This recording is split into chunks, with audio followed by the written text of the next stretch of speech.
So welcome back. Going to be playing some Mario Kart in this video. Today's story I'm actually really excited to share with you, so you already know this one is going to be crazy. I'll be dropping my thoughts here and there throughout the video. Still your favorite narrator for now. Let's get into the story. I asked my crush out in the hallway, and she grabbed the flowers out of my hand and said, "I would never be seen with someone like you." She snapped the stem in half when she said it. I was standing in the middle of the courtyard during lunch holding a single red rose that I bought from the flower shop near the bus stop on my way to school that morning. It cost me $8, which was most of what I had left from my paycheck at the grocery store, where I bagged and stocked shelves every weekend. I walked up to Ren Castellano in front of the fountain where she always sat with her friends, and I asked her if she wanted to go to homecoming with me. I kept it simple. I said, "Hey Ren, I think you're really cool, and I was wondering if you'd want to go to homecoming with me." I held out the rose. My hands were a little shaky, but I said every word clearly because I had practiced it the night before in my room, while my younger brother threw a tennis ball at the wall and told me I was going to choke. I didn't choke. I said exactly what I planned to say. Ren looked at the rose and then looked at me and then looked at her friends who were already watching with that expression people get when they know something entertaining is about to happen. Ren took the rose from my hand.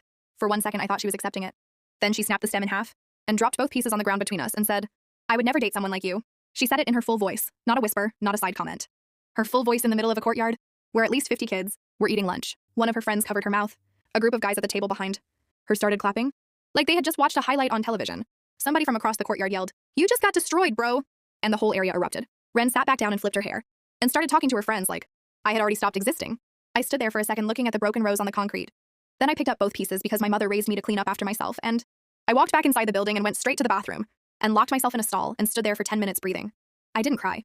I wanted to, but I didn't because the bathroom wasn't empty and I could hear 2 other guys talking by the sinks, and I was not going to give this school another piece of me to pass around.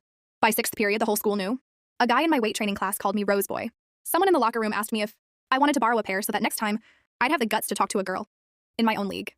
My friend Scotty told 3 different people to shut up, but the jokes kept coming because school is a machine that runs on other people's pain, and I had just given it fuel for a month. The worst part wasn't the rejection. The worst part was that nobody talked about what Ren did. Nobody said she was cruel. Nobody said snapping a flower in a guy's face was wrong. They said I should have known better. They said Ren was out of my league. They said a bag boy at a grocery store doesn't ask out Ren Castellano and expect anything but what I got. Like my job and my bus ride and my A.R. rose were the reasons I deserved to be embarrassed in front of 50 people. Like she was a prize I hadn't earned the right to reach for instead of a person I liked who could have just said no, thank you, and let me walk away with my dignity. I almost didn't go to homecoming. Scotty talked me into it. He said we'd go as a group with some guys from our weight training class and that nobody would even remember the courtyard thing by then. He was wrong. People remembered. But I went anyway because I bought a shirt and tie from the thrift store and my mother pressed them for me, and I wasn't going to waste that. Ren was there. She came with Leon Delk, who was a senior with a truck and a leather jacket and the kind of jaw that made freshman girls walk into walls. They walked in together and Ren was glowing and Leon had his hand on her lower back and they looked like the couple the school voted for before anyone voted. I stayed on my side of the gym. I hung out with Scotty and the guys and we ate bad food and made fun of the DJ, and I was starting to feel like maybe the night wasn't a total loss. Around 9, I was refilling my cup near the bleachers and I saw Ren sitting by herself at one of the round tables. Her clutch was on the table and her chin was in her hand and she was watching Leon across the gym. He was leaning against the wall talking to a girl from the volleyball team. Not just talking. He was touching her hair. He was standing so close their shoes were touching and he was smiling at her. The way a guy smiles when he wants a girl to know she's the only person in the room. Ren watched every second of it. Her face looked exactly like mine felt in that courtyard 3 weeks ago. Then she saw me. The second Ren saw me, her expression changed. Not into shame. Not right away. First it turned hard. Like she could still muscle her way out of the moment, if she acted like she was above it. Then Leon leaned closer to the volleyball girl and tucked a strand of hair behind her ear like Ren wasn't even in the same building. That was when the hard expression cracked. I should have looked away. I should have taken my flat fruit punch and gone back to Scotty and the guys and let the universe do what it was clearly trying to do. Instead, I stood there near the bleachers holding a paper cup and watched the girl who had smashed me open in public realize she protected from the exact same feeling. Ren stood up so fast her chair scraped backward.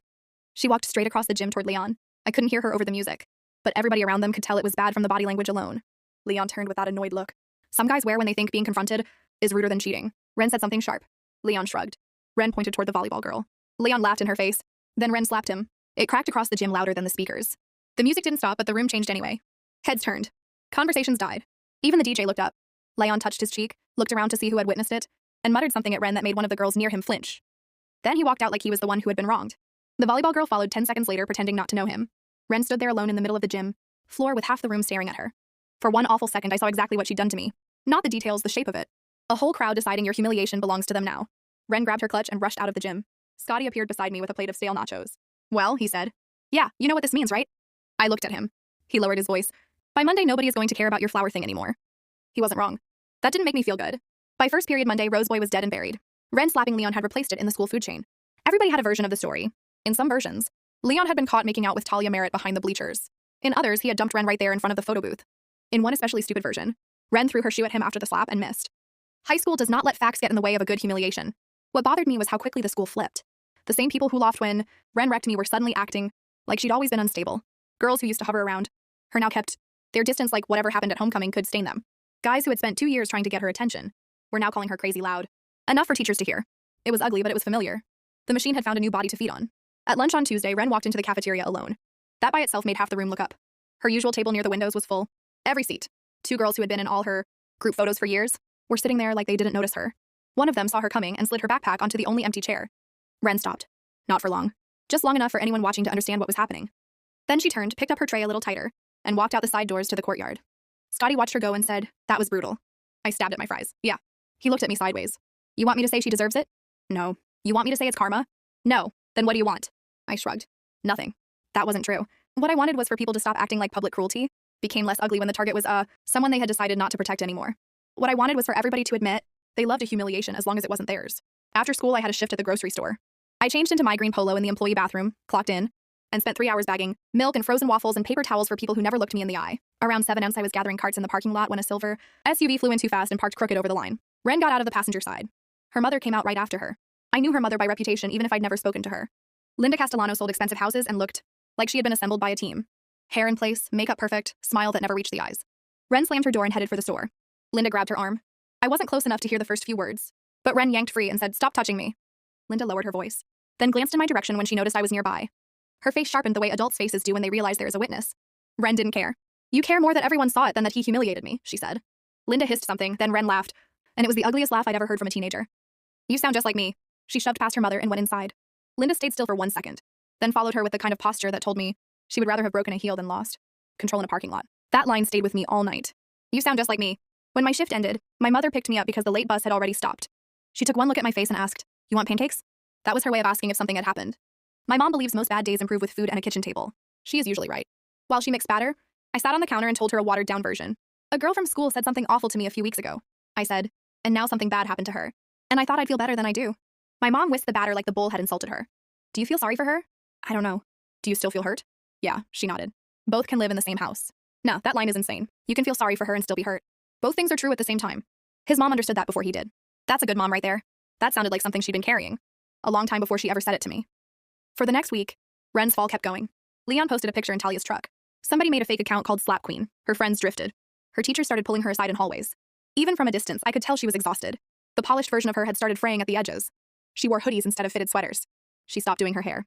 She moved through school like she was trying not to catch anybody's eye. One Friday after last bell, I was at my locker shoving books into my backpack when I heard my name. I turned. Ren stood 6 feet away in a gray sweatshirt and no makeup. She looked younger without the armor. That somehow made me more uneasy, not less.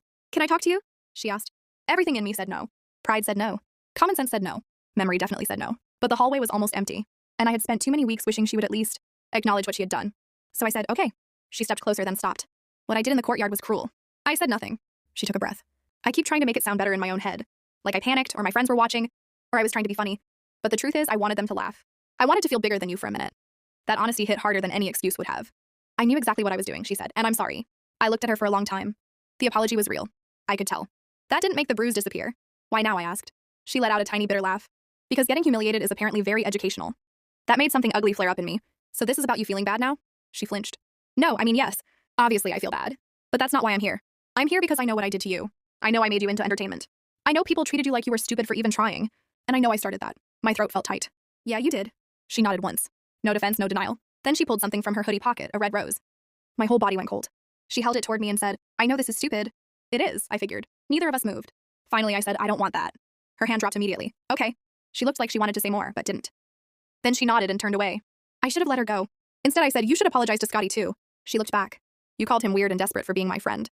Her face tightened. "I forgot I said that." "I didn't." She swallowed. "Okay," then she left. On Monday, she apologized to Scotty outside the weight room. He came to me afterward looking stunned. "She told me I was loyal," he said. "That's true." Then she asked if I hated her. "What did you say?" He shrugged. I said I didn't know her well enough to hate her.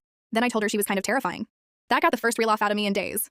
After that, things didn't magically become soft and pretty. We didn't turn into friends overnight. She didn't earn instant redemption, because she finally figured out basic decency.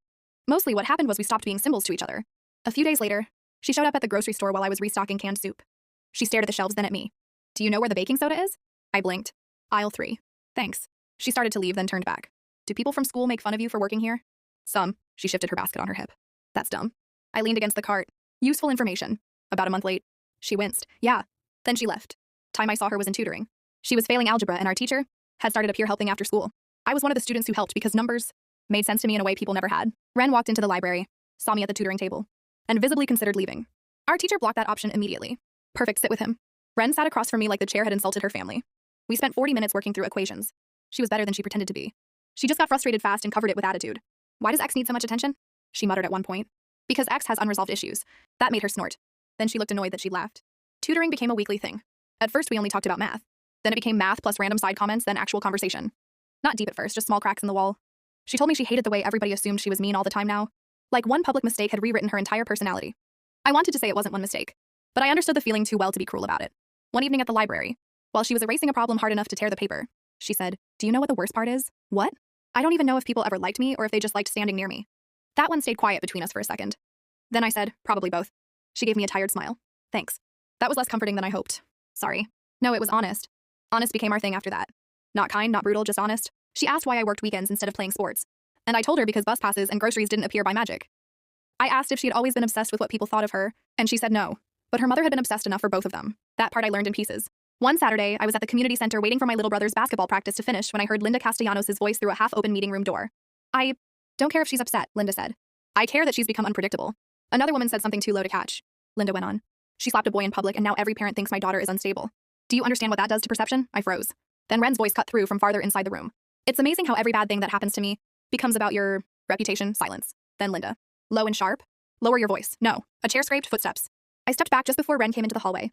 She saw me and immediately knew what I'd heard. For one second, I thought she'd pretend everything was fine. Instead, she laughed without humor and said, "Great audience." Linda came out behind her with her fixed smile already back in place. Teenagers can be dramatic. I looked at her and thought about the courtyard, the parking lot, the homecoming slap, the tutoring table, all of it. Then I said, "Adults teach them how." Linda's smile twitched. Ren stared at me like she didn't quite know what to do with that. After that day, I understood more than I wanted to. Ren hadn't invented cruelty. She had inherited a polished version of it and then performed it better than most people around her. That didn't excuse what she did to me. It just gave it roots. By winter, we had settled into something strange. Not friendship exactly. Not enemies. More like witnesses. People who had seen each other at their ugliest and kept talking anyway. She started painting again. I found that out because she showed me a photo on her phone one night at the grocery store. Big, messy strokes of color. Nothing polished. Nothing social media perfect. "My mother says it looks unfinished," she said. "It is unfinished." I know she meant emotionally. I looked at the painting again. "I like it," she smiled at the screen. "I do too." That smile was different from the one she used to wear at school, smaller, realer. It made her look more like a person than a performance. In February, I got into state on a partial scholarship. I printed the acceptance email because our home printer only worked when it felt spiritually aligned, and my mother cried in the kitchen, while my little brother jumped around yelling that I was leaving him with all the chores. The next day at school, Scotty told half the building before I could stop him. Ren found me by the lockers. "Engineering, right? Probably. You'll be good at that." I shrugged. "You don't know that." She tilted her head. "You think before you speak. You notice details. You like things that make sense. That's basically the whole field." I laughed. "That's not the whole field. It's enough of it." A week later, she got into Northridge, a private school 3 hours away. She showed me her acceptance on her phone and then immediately said, "My mom wanted Easton, because the families are richer and the alumni network is better. Do you want